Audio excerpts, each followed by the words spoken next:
Okay, go on. This is wintertime, and there's ice everywhere on Richards Gabor Air Force Base. And we had to have the aircraft sprayed with alcohol to keep the ice from forming. Mm-hmm. So when we took off, the wings wouldn't be ice, which is bad news. And we get out to the runway, and I took off. And we're on the way to New Orleans, and it's nighttime. We level off at our altitude which is below 10,000 feet, probably 6,000 as I recall, 6,000 feet. No, we're going eastbound, so we had to be at an odd altitude, eastbound traffic, so we were at 7,000 feet.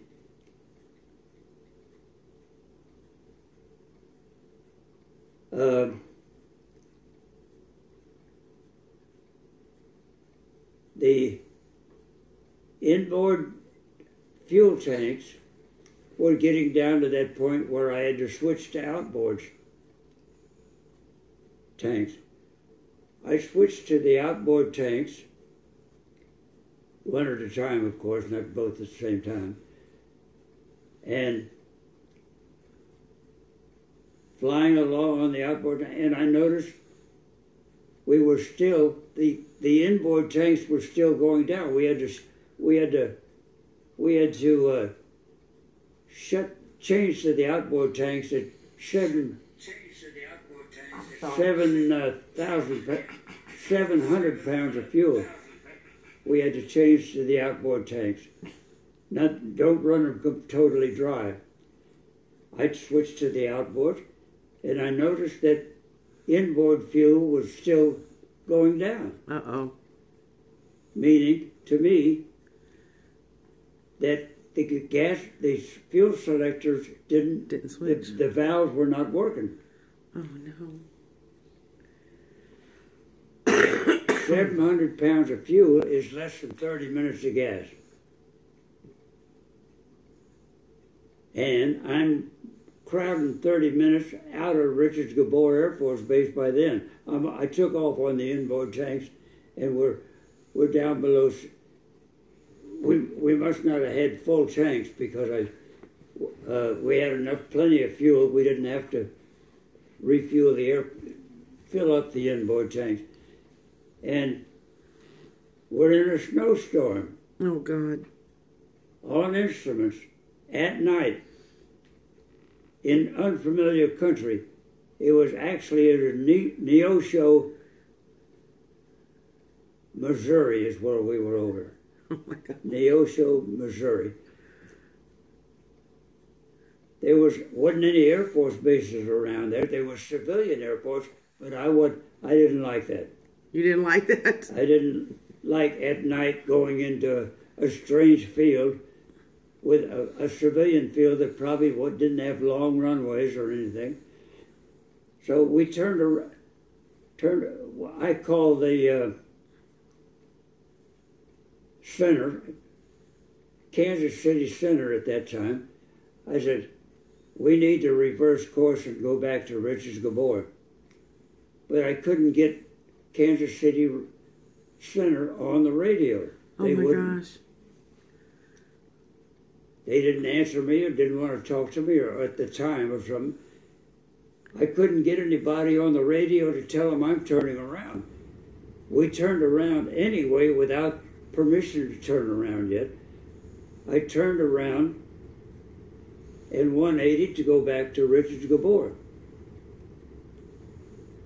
I still couldn't get anybody on the, so I said Mayday. I said the Mayday 3 times. I had to get somebody on the way. Still nobody answered me. Oh no.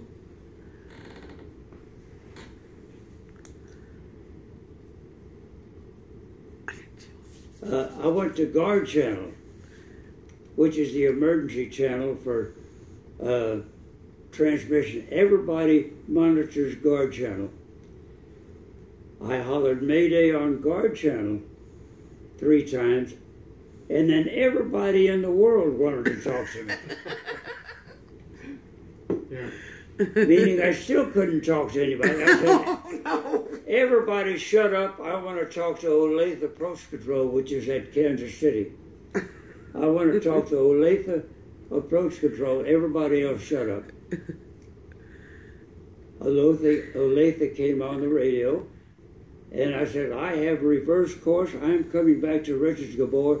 I got a problem. My fuel gauges, I'm on the outboard tanks, and my inboard fuel is still meaning the valves either didn't work or something's wrong. So I said, I've got minimum fuel because I've got only about 20 or 25 minutes of gas at the most to make it to Richards Gabor, and it's 15 minutes away yet. Cutting it close. And I said, you're number one on final for Richards Gabor. And they gave me a GCA approach.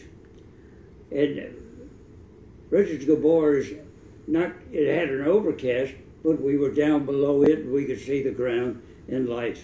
But we're out at the snowstorm that we were in when this happened. We could see the ground.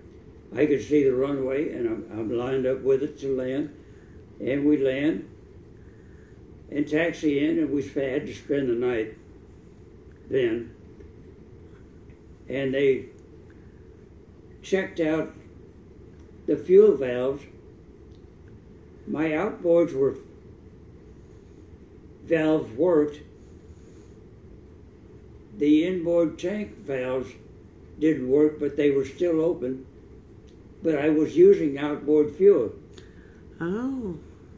In other words, when the inboard tanks went dry, I still had my outboard fuel because I didn't know, but I didn't know those valves were open. Yeah. The gas gauge was staying up there on the outboard tank. So we didn't have a real problem, but I thought we did. Well, that to me was intense. Yes. And that's the end of that story. That's the end of that story. Do you need to stretch your legs, Gramps? Yeah, I got a wet too. Okay, go wet. I think we'll be back in about 5 I gotta get minutes. the kinks out of my legs. Gotta go wet. Gotta go wet. Okay.